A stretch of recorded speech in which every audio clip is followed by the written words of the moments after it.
Hello students, welcome to today's session.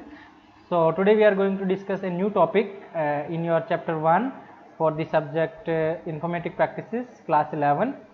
अपन लोगों ने पहले लास्ट क्लासेस में देख लिया है कंप्यूटर के सिस्टम क्या होता है, कंप्यूटर कंपोनेंट्स क्या होते हैं, कंप्यूटर मेमोरी, कंप्यूटर का इवोल्यूशन, और इससे पहले वाले क्लास में या सेशन में हमने देखा था data capturing, data storage and data retrieval क्या होता है। आज अपन देखेंगे नया टॉपिक, कंप्यूटर मेमोरी के अंडर में ही है ये, data deletion and recovery of the data. Last class में अपन ने देखा था डेटा कैप्चरिंग और data storage and data retrieval.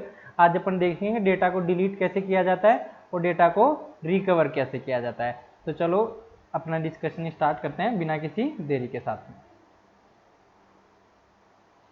तो आज का जो टॉपिक है वो डेटा डिलीशन। तो डेटा डिलीशन तो वैसे सब लोगों को पता होगा, डिलीट करना मतलब किसी डिवाइस से डेटा को रिमूव करना, डिवाइस से या फिर अपन कह सकते हैं कंप्यूटर से डेटा को रिमूव करना, रिमूव डेटा, उसको क्या बोलते हैं अपन, डिलीट कहते हैं। ठीक है, सिंपल लैंग्वेज में यदि अपन जाने तो removing the data from any disk और कंप्यूटर और mobile phone is known as data deletion. अब डेटा डिलीशन क्यों पढ़ रहे हैं अपन, डेटा डिलीशन के कारण क्या क्या होते हैं, सबसे पहले अपन ये देखते हैं। कुछ डेटा तो अपन वांटेड डिलीट होते हैं, कुछ डेटा तो अपन चाहते हैं, वांटेड डिलीट बोलते हैं इसको। वांटेड मतलब अपन चाहते हैं डिलीट करना, वो तो ठीक है। वो कुछ होता है unwanted delete, unwanted delete risky होता है क्योंकि आप नहीं चाहते हो उसको डिलीट करना लेकिन फिर भी वो डिलीट हो जाता है, तो वो थोड़ा सा रिस्की होता है। तो reason of data deletion, data delete होता है उसके रीजन क्या होता है। डेटा डिलीशन तो सबको समझ में आ गया, किसी भी कंप्यूटर से, किसी भी मोबाइल से या किसी भी डिवाइस से किसी पर्टिकुलर फाइल को या किसी पर्टिकुलर डेटा को डिलीट कर देना, डिलीट की दबा के या शिफ्ट डिलीट की दबा के या फिर राइट क्लिक करके डिलीट बटन पे क्लिक करके या रिसाइकिल बिन से रिमूव करके, ये किसी भी तरीके से आप जब डेटा को डिलीट करते हो तो उस प्रोसेस को अपन बोलते हैं डेटा डिलीशन। अब डेटा डिलीशन के कुछ कारण होते हैं, ठीक है। One of the biggest threats associated with digital data is deletion. जब अपन खुद अपनी इच्छा से डिलीट कर रहे हैं तब तो ठीक है, अदरवाइज ये थ्रेट बन जाता है। थ्रेट क्यों बन जाता है, जब कई बार क्या होता है आपके कंप्यूटर से जो डेटा है वो या तो आपका जैसे डिवाइस फेल हो गया उसकी वजह से आपका डेटा डिलीट हो जाता है, या फिर आपका क्रैश हो गया कंप्यूटर सिस्टम, या फिर आपका मोबाइल क्रैश हो गया तो उस वजह से भी डेटा डिलीट हो जाता है कई बार। तो डेटा डिलीशन के कई कारण हो सकते हैं। माल फंक्शन ऑफ द हार्डवेयर, जैसे आपका पेन ड्राइव खराब हो गया तो उस केस में आपका डेटा डिलीट ही हो गया एक तरीके से, ठीक है। क्रैश हो गया कंप्यूटर तो भी आपका डेटा डिलीट हो जाता है। तो ये कुछ मेजर रीजंस हैं डेटा को डिलीट हो जाने के। तो इस केसेस में जब डेटा डिलीट हो जाता है तो ये एक बिगेस्ट थ्रेट है डेटा के लिए, ठीक है, क्योंकि ऐसे डेटा डिलीट नहीं होना चाहिए क्योंकि कई प्रकार का इंपॉर्टेंट डेटा होता है। या फिर आपका डेटा डिलीट हो सकता है एक्सीडेंटली आपने डिलीट की प्रेस कर दी तो डेटा डिलीट हो गया, तो ये भी एक आपका डेटा डिलीशन है, अनवांटेड। ठीक, अनवांटेड डेटा डिलीट की बात कर रहे हैं अपन यहाँ पे। Wanted data delete is useful क्योंकि अपन अननेसेसरी डेटा को रिमूव भी करते रहते हैं समय समय पे, तो वो डिलीशन तो ठीक है। लेकिन अपन नहीं चाहते हैं डेटा को डिलीट करना, इंपॉर्टेंट डेटा है वो यदि डिलीट हो जाता है तो उसको अपन थ्रेट बोलते हैं डेटा डिलीशन को, ठीक है। तो उसके कुछ रीजन होते हैं, जैसे माल फंक्शनिंग ऑफ डिवाइसेस, मतलब डिवाइस खराब हो जाना, क्रैश हो जाना कंप्यूटर का या डिवाइस का, एक्सीडेंटली इरेज हो जाना डेटा का, आपने एक्सीडेंटली किसी डेटा डिलीट बटन पे क्लिक कर दिया वो डिलीट हो गया, या फिर कोई हैकर या फिर मालवेयर, एक ऐसे सॉफ्टवेयर होते हैं या हैकर ऐसे पर्सन्स होते हैं जो अनवांटेड एक्सेस से आप लोगों के कंप्यूटर में जाते हैं और आपके डेटा को डिलीट कर देते हैं।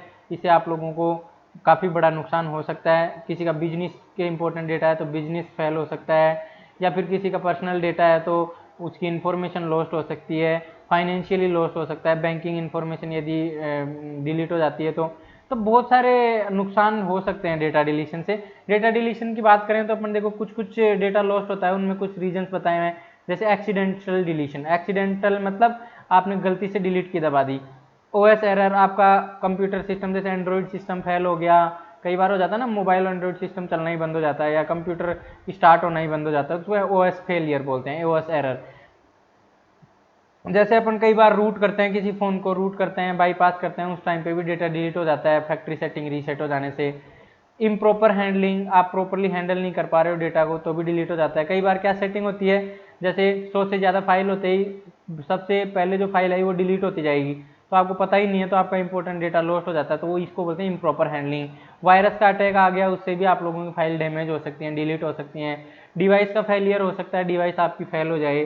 तो ये कुछ मेजर रीजंस हैं या फिर हैकर या फिर कोई मालवेयर आपके कंप्यूटर में इंटेंशनली आपके डेटा को डिलीट कर दे। तो ये आपके रीजन्स फॉर डेटा डिलीशन है। डायरेक्ट क्वेश्चन आ जाता है कई बार 2 मार्क्स का, write down the any 2 reasons of data deletion. तो आप लोग ऐसे कर सकते हो, ठीक है। अब डेटा डिलीशन वर्क कैसे करता है एक्चुअल में। एक्चुअल जब अपन डेटा डिलीट करते हैं तो होता क्या है, ये होता है आपका डेटा डिलीशन वर्कफ्लो, ठीक है। जब आप डिजिटल इंफॉर्मेशन को स्टोर करते हो तो डेटा को डिलीट करना एक बहुत बड़ा चैलेंजिंग टास्क होता है। इसके अंदर आपको बिट बाय बिट आपको जाके डिस्क के अंदर उसको डिलीट करना पड़ता है, बिट बाय बिट। जैसे 0101 आपने स्टोर कर रखा तो इन सभी बिट्स को क्लियर करना पड़ेगा जाके मैन्युअली। तो ये एक हैवी ऑपरेशन होता है डेटा डिलीशन, जो कि एक बहुत ही टाइम कंज्यूमिंग ऑपरेशन भी होता है। इससे बचने के लिए अपन क्या करते हैं, डेटा डिलीशन के अंदर अपन जब अपन सिंपली डिलीट की दबाते हैं तो कंप्यूटर क्या करता है, जैसे ये एड्रेस है, लेट सपोज ये आप लोगों का कंप्यूटर मेमोरी है, मेमोरी में लेट सपोज ये स्लॉट्स हैं, लेट सपोज ये 8 बिट्स की मेमोरी है, लेट सपोज, ठीक है। सिंपल एग्जांपल लेते हैं, जैसे इसमें 1 स्टोर है, इसमें 1 है, इसमें 0 है, इसमें 1 है, 1 1 0 1। अब जैसे लेट सपोज आपका 4 बिट्स को डिलीट करना है तो कंप्यूटर सिस्टम एक्चुअली यहाँ जाके ये कंप्यूटर सिस्टम यहाँ जाके आपका डेटा को रीसेट नहीं करेगा। ये क्या करता है, इस हर एक बिट के ऊपर ऑक्यूपाइड है या बिट या वेकेंट है ऐसे एक फ्लैग मेंटेन करता है। ऑक्यूपाइड है मतलब ऑलरेडी डेटा पड़ा हुआ है, वेकेंट है मतलब कि डेटा अभी इसके अंदर नहीं पड़ा हुआ है। तो अपन क्या करते हैं, जैसे डिलीट की दबाते हैं तो कंप्यूटर जैसे ये 4 बिट्स आपको डिलीट करनी है तो वो इसमें एक्चुअल डेटा को डिलीट नहीं करेगा, 1101 तो पड़ा रहेगा, लेकिन ये जो फ्लैग है ना इसको वेकेट कर देगा। मतलब ये बिट भी खाली है, ये बिट भी खाली है, ये बिट भी खाली है, ये बिट, ये फ्री हैंड बिट्स। इन बिट्स को आप यूज कर सकते हो फ्यूचर के लिए। तो ये फ्री सेट कर देने से क्या होता है, जब नया डेटा आता है तो इसके ऊपर ओवरराइट हो जाता है। अपन एक्चुअली इस डेटा को डिलीट नहीं कर रहे हैं, अपन इसकी स्टेटस चेंज कर देते हैं कि ये डेटा है वो फ्री है, ये स्पेस है जो फ्री अवेलेबल है, इसमें आप नया डेटा डाल सकते हो। जो डेटा ऑक्यूपाइड है उसमें अपन इसको फ्री नहीं शो करते हैं, इसमें डेटा ओवरराइट नहीं कर सकते हो, तो ये डेटा तो सेफ रहेगा। ये डेटा यदि आपने डिलीट की के थ्रू डिलीट की दबाने से ये फ्री हो जाएगा। फ्री होने से ये मेमोरी लोकेशन क्या होगी, फ्री हो जाएगी। अब फ्री होने के बाद में इसमें कोई और डेटा आप लोग इंसर्ट कर सकते हो तो वो उसको फिर ओवरराइट कर देगा, फिर आपका डेटा रिकवर नहीं होगा, ठीक है। तो देयरफॉर जब अपन सिंपल डिलीट की दबाते हैं तो क्या होता है, simply address entry is marked as free, मतलब आपका जो एड्रेस है उसकी एंट्री को फ्री मार्क कर देता है ऑपरेटिंग सिस्टम, एक्चुअल डिलीट नहीं करता है। और मच सो दैट कि आपका अवेलेबल स्पेस ज़्यादा दिखने लग जाए। और जैसे ही आप एम्प्टी यूजर को ज़्यादा दिखने लग जाए, जैसे आप डिलीट की दबाते हो तो जैसे 24 GB का डेटा था पहले, आप डिलीट कर दे तो 2 GB का, तो आपको डिस्क स्पेस 22 GB अवेलेबल दिखने लग जाएगा, ठीक है। 24 GB लेट सपोज भरा हुआ था पहले, ठीक है, तो अब 22 GB भरा हुआ है और 2 GB आप लोगों का अवेलेबल दिख जाएगा। तो ये 2 GB एक्चुअल डिलीट नहीं हुआ है, इसके ऊपर आप लोगों ने फ्लैग सेट कर दिया ऑपरेटिंग सिस्टम में कि ये मेमोरी स्पेस अब दूसरे डेटा को लेने के लिए अवेलेबल है, तो उस डेटा पे अपन जो नया डेटा डालेंगे तो वो ओवरराइट हो जाएगा, ठीक है। तो without actually deleting the data we mark it as a delete, ठीक है। और फिर उसके बाद में अपन नया डेटा ओवरराइट कर देते हैं, फिर उसको रिकवर करना पॉसिबल नहीं है, ठीक है। अब अपन आगे चलते हैं और डेटा रिकवरी के बारे में जानते हैं। ये तो हो गया डेटा डिलीशन। डेटा डिलीशन के रीजन क्या होता है, डेटा डिलीशन कैसे होता है, एक्चुअल में डेटा डिलीट नहीं होता है, वो जो मेमोरी लोकेशन है उसको अपन फ्री मार्क कर देते हैं ताकि अपना स्पेस है जो ज़्यादा अवेलेबल दिखने लग जाए, और उसके अंदर जो मार्क कर देते हैं अपन फ्री एंट्री, जिस एड्रेस को अपन फ्री मार्क कर देते हैं वो एड्रेस पे अपन नया डेटा डाल सकते हैं, तो वो पुराना वाला डेटा ऑटोमेटिकली ओवरराइट हो जाएगा, ठीक है। तो ये डेटा डिलीशन होता है एक्चुअल में। अब अपन आगे देखते हैं और डेटा रिकवरी के बारे में जानते हैं। अब डेटा रिकवरी के बारे में देखें तो आप लोग देखिए डेटा रिकवरी के बारे में, जैसे डेटा रिकवरी के अंदर क्या होता है, वही सबसे पहले तो नीड क्या पड़ी, डेटा रिकवरी की नीड क्यों पड़ी। डेटा रिकवरी की नीड तब पड़ती है जब आपका अनवांटेड डिलीट हो जाता है। अनवांटेड डिलीट मतलब ऐसा डेटा जो आप डिलीट नहीं करना चाहते हो या एक्सीडेंटली डिलीट हो चुका है उसको आप रिकवर करना चाहते हो, तो उसके लिए आपकी डेटा रिकवरी होती है। अब डेटा रिकवरी की जरूरत तो मैंने बता दी, देखो in case data gets deleted accidentally और करप्टेड, जब डेटा करप्ट हो जाता है या एक्सीडेंटली डिलीट हो जाता है या वायरस के थ्रू डिलीट हो जाता है तब अपन क्या करते हैं, इस केसेज में डेटा को रिकवर करते हैं, ठीक है। तो recover of data is possibly only if the contents of memory space marked as deleted. जैसे अपन ने देखा डिलीट नहीं होता एक्चुअल में डेटा, उसकी एंट्री मेमोरी एड्रेस पे डिलीटेड मार्क हो जाती है या फ्री मार्क हो जाती है। उस केस में यदि उसके ऊपर कोई डेटा ओवरराइट नहीं हुआ है, नया डेटा नहीं आया है, तब तक आप डेटा को रिकवर कर सकते हो। यदि उसके ऊपर नया डेटा आ चुका है तो आप फिर रिकवर नहीं कर सकते, कोई सॉफ्टवेयर नहीं है जो आपका रिकवर कर देगा डेटा को। यदि डेटा जैसे आपने 4 बिट्स को डिलीट किया तो उनको फ्री मार्क कर दिया, यदि उसके ऊपर नया डेटा नहीं आ जाता तब तक तो आप उसको रिकवर कर सकते हो, इसको वापस से ऑक्यूपाइड सेट करके। लेकिन यदि आपने इसके ऊपर नया डेटा इंसर्ट कर दिया, पुराने वाले डेटा के ऊपर ओवरराइट कर दिया, तो फिर आपका डेटा रिकवर नहीं हो सकता। ये ध्यान रखना, कई बार 1 मार्क का क्वेश्चन पूछ लेता है। यदि आप लोगों ने डेटा डिलीट हो गया है और उसके ऊपर नया डेटा ओवरराइट हो चुका है, तो क्या आप उसको रिकवर कर सकते हैं? तो आंसर होगा no, we can not recover this. ठीक है, डेटा वही रिकवर हो सकता है जो डिलीटेड मार्क्ड है या फ्री मार्क्ड है, लेकिन अभी उस पर नया डेटा नहीं प्लेस किया है अपन ने, नया डेटा नहीं डाला है वहां पे। ठीक है, तो इसको बोलते हैं नीड फॉर डेटा रिकवरी। कब पड़ती है? जब आपका एक्सीडेंटली डेटा डिलीट होता है, करप्ट हो जाता है, और जब आपका डेटा डिलीटेड मार्क्ड है और उस पर नया डेटा नहीं आया, तब तक आप उसको रिकवर कर सकते हो। अब डेटा रिकवरी क्या होती है? Data recovery the process of retrieving deleted. देखो, डेटा रिट्रीवल अलग है। डेटा रिट्रीवल तो क्या होता है, जो डेटा पड़ा हुआ है उसके अंदर से आप लोगों को इन्फॉर्मेशन निकालनी है कुछ सम %, तो वो डेटा रिट्रीवल होता है। डेटा रिकवरी अलग है। डेटा रिकवरी मतलब जो डिलीट हो चुका है data, the data which you have deleted, जो करप्टेड हो चुका है, वो लॉस्ट डेटा हो चुका है, सेकेंडरी स्टोरेज डिवाइस से उसको रिट्रीव करना।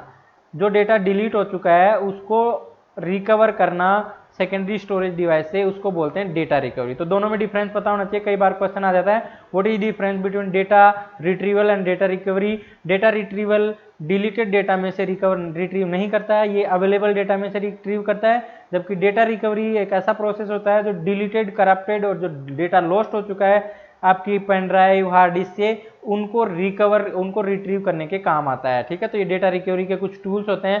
जैसे कंप्यूटर में डेटा रिकवर करना, तो आपको रिक्वा करके एक सॉफ्टवेयर आता है, उससे आप रिकवर कर सकते हो। अपडेट अनडिलीट माई फाइल्स, ये भी एक सॉफ्टवेयर आता है, इससे आप यूज कर सकते हो। टेस्ट डिस्क नाम से एक सॉफ्टवेयर आता है, उसका यूज कर सकते हो। ठीक है, ये कुछ सॉफ्टवेयर हैं। डेटा रिकवरी जैसे ये कर रहा है, जैसे ये डेटा लॉस्ट हो गया है तो उसको वापस से निकालना बिन में से, तो उसको डेटा रिकवरी बोलते हैं। ये कुछ इमेजेस हैं। ठीक है, जैसे कंप्यूटर के अंदर से फाइलों को वापस से निकालना, तो उसको डेटा रिकवरी बोलते हैं। अब अपन आगे चलते हैं और कुछ कंसर्न्स देखते हैं, सिक्योरिटी कंसर्न डेटा डिलीशन से रिलेटेड। सिक्योरिटी कंसर्न्स क्या क्या हो सकते हैं डेटा के साथ में? डिलीशन, एक तो पहला सिक्योरिटी कंसर्न ये है कि आपका डाटा डिलीट हो गया, सम अनऑथराइज्ड पर्सन से या सॉफ्टवेयर ने आपके डेटा को डिलीट कर दिया। अनऑथराइज्ड पर्सन तो कौन हो गया? हैकर हो गया। अनऑथराइज्ड सॉफ्टवेयर किसको बोल सकते हैं अपन? मॉलवेयर हो गया या फिर कोई वायरस हो गया। ठीक है, इनकी वजह से आप लोगों का डेटा है वो डिलीट हो गया है, तो ये आपका एक सिक्योरिटी थ्रेट है, ये थ्रेट है डेटा की सिक्योरिटी के लिए। अब इससे बचने के लिए आप क्या कर सकते हो? इससे बचने के लिए आप क्या कर सकते हो? आप लोग एक तो अपना the concerns can be avoided by limiting access to the computer system. आप एक तो लिमिटेड यूजर्स को ही कंप्यूटर सिस्टम की एक्सेस दीजिए। लेट्स सपोज 1000 यूजर एक्सेस कर रहे हैं, तो आप लोगों का अनवांटेड एक्सेस होने की चांसेस ज़्यादा हैं एक दूसरे के डेटा को। जो system let's suppose 20 users use कर रहे हैं, तो उसमें कम होगा 1000 के कंपेरिजन में। तो आप लोगों को लिमिटिंग एक्सेस करना है, आपके जो कंप्यूटर सिस्टम है उसको एक्सेस को लिमिटेड कर देना है। कौन से? जैसे CDE 3 ड्राइव है, तो आप C ड्राइव को एक्सेसिबल बना दो सभी यूजर्स के लिए, D ड्राइव को अपने लिए एक्सेसिबल रखो। तो ऐसे आप लिमिट कर सकते हो एक्सेस को। ठीक है, या फिर यूजर नेम पासवर्ड उसी को जो बहुत ज़्यादा ट्रस्टी हो, तो ऐसे कंसर्न से आप प्रिवेंट कर सकते हो। या फिर कंप्यूटर सिस्टम के पासवर्ड लगा सकते हो यूजर अकाउंट्स के। ठीक है, फाइल्स को खोलने के लिए पासवर्ड लगा सकते हो, तो आप लोगों का डेटा क्या होगा, थोड़ा सा सेफ हो जाएगा अनऑथराइज्ड एक्सेस या फिर मालवेयर के एक्सेस से। ठीक है, तभी तो आजकल बैंक के जो स्टेटमेंट आते हैं उनके ऊपर आप लोगों का पासवर्ड प्रोटेक्टेड आते हैं, ताकि वो कोई उनको आप लोगों को अनऑथराइज्ड एक्सेस नहीं कर सके। ठीक है, और अनऑथराइज्ड डिलीट भी नहीं कर सके। There is also option for, आप दूसरा काम ये कर सकते हो, एनक्रिप्ट कर सकते हो फाइल को। जैसे एक फाइल है जिसके अंदर हेलो पड़ा हुआ है, HELLO, तो आप इसको एनक्रिप्ट कर लीजिए। ये इसको बोलते हैं प्लेन टेक्स्ट।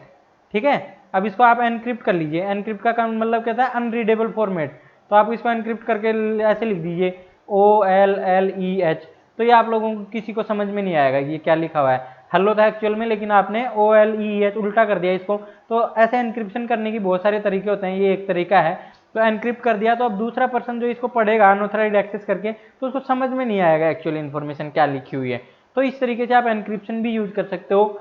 डिलीशन बाय सम अनऑथराइज्ड पर्सन से आप लोगों को यदि अनवांटेड मॉडिफिकेशन से बचना है तो। ठीक है, तो डिलीशन का मतलब जैसे एक तो कंप्यूटर के लॉक लगा दीजिए, फिर आप पासवर्ड लगा दीजिए की है, तो उस पर्टिकुलर पासवर्ड से वो कंप्यूटर खुले।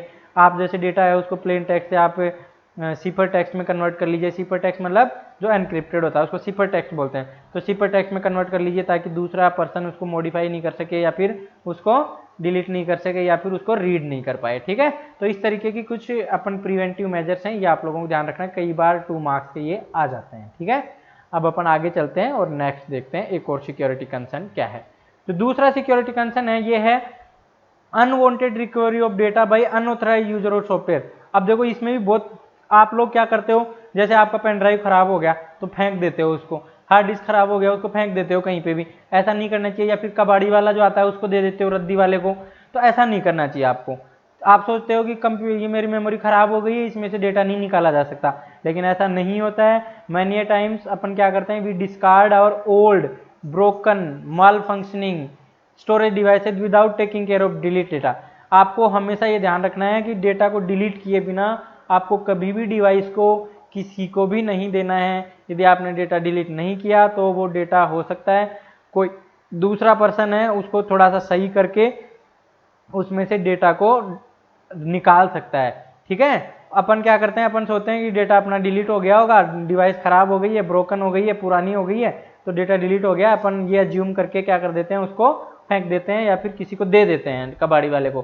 फिर वहां पे क्या होता है, यदि वो ठीक है कबाड़ी वाला यदि टेक्निकल आदमी नहीं है तो ठीक है कोई दिक्कत नहीं है, लेकिन यदि वो कोई ऐसा मिसचीफ मोंगर है, ऐसा पर्सन है जो ऐसी डिवाइसेज ले जाके उसमें से डेटा चुराता है मिसचीफ, ठीक है, जिसका आईडी जिसका जो पर्पज हो वो गलत हो, मिसचीफ मोंगर्स हैं। मिसचीफ मोंगर्स मतलब चोर कह सकते हैं, जो डेटा को चोरी करते हैं या मिसयूज करते हैं उसको मिसचीफ मोंगर बोल सकते हैं। तो ऐसा कोई पर्सन है उसके हाथ में यदि आपका डिवाइस लग जाता है तो they can recover data from such devices, वो इससे डिवाइसेज से डेटा को रिकवर कर सकते हैं, जो कि आप लोगों के लिए बहुत बड़ा थ्रेट हो सकता है कॉन्फिडेंशियलिटी के लिए, ठीक है, क्योंकि आपका पर्सनल डेटा भी हो सकता है उसमें, या फिर उसमें यूजर नेम पासवर्ड भी आपने हो सकता है रखे हो, तो आप लोगों के वो पढ़ लेगा और उसको मिसयूज कर सकता है, ठीक है। अब इससे प्रिवेंट कैसे होंगे, प्रिवेंट करने के लिए अपन क्या कर सकते हैं, सबसे पहले तो आपको ऐसे प्रॉपर टूल्स को यूज करना चाहिए जो आप लोगों के कंप्यूटर के अंदर से डेटा को डिलीट कर दें, ठीक है, या डिवाइस के अंदर से डेटा को कंप्लीटली डिलीट कर दें, ठीक है। और तो आप लोग सबसे पहले डेटा को डिलीट कीजिए या उसको डिस्पोज कीजिए, उसके बाद में ही फिर आप लोग उस डिवाइस को फेंकिए, या फिर आप लोग उस डिवाइस को कंप्लीटली ब्रोकन कीजिए, जो प्रोसेस स्टैंडर्ड कंपनी ने बताया जिसको डिस्पोज करने का, उसको अच्छे से पार्ट्स को उसको ब्रोकन करके फिर आप उसको उसको बेच सकते हैं या फिर उसको फेंक सकते हैं, ताकि आप लोगों का डेटा कभी भी मिसचीफ मोंगर्स के पास में नहीं चला जाए, ठीक है। तो ये चीज़ आप लोग ध्यान रख सकते हो डेटा डिलीशन के केसेस के अंदर, ठीक है, जब आप डेटा को डिस्पोज करते हैं। तो ये आप लोगों को प्रिकॉशंस रखनी है डेटा डिलीशन के केस में। अब अपन नेक्स्ट चलते हैं और नेक्स्ट देखते हैं। तो ये सब आपके सिक्योरिटी कंसर्न्स हैं और ये प्रिवेंटिव मेजर्स हैं, ये आप लोग ध्यान रखना, 1 या 2 मार्क का क्वेश्चन इनमें से कई बार जनरली आ जाता है। तो इस वीडियो में इतना ही, thank you so much for watching. और यदि आप लोगों को ये वीडियो पसंद आया तो लाइक जरूर करें और अपने क्लासमेट के साथ भी शेयर करें, ताकि उन लोगों को भी इसका बेनिफिट मिल सके। यदि आप मेरे साथ रेगुलरली जुड़ना चाहते हो, मेरे फेसबुक पेज को लाइक कर सकते हो, ट्विटर पे फॉलो कर सकते हो, ज्वाइन कर सकते हो टेलीग्राम पे मोबाइल से डायरेक्टली जुड़ने के लिए, फेसबुक ग्रुप ज्वाइन कर सकते हो अपने डाउट्स वगैरह पूछने के लिए। इस वेबसाइट को आप रेगुलरली विजिट कर सकते हो, यहाँ पे सारे लेक्चर्स आपको एक जगह मिल जाएंगे सीक्वेंस में, आपको इधर उधर देखने की जरूरत नहीं है। So thank you so much, have a nice day, see you in the next class.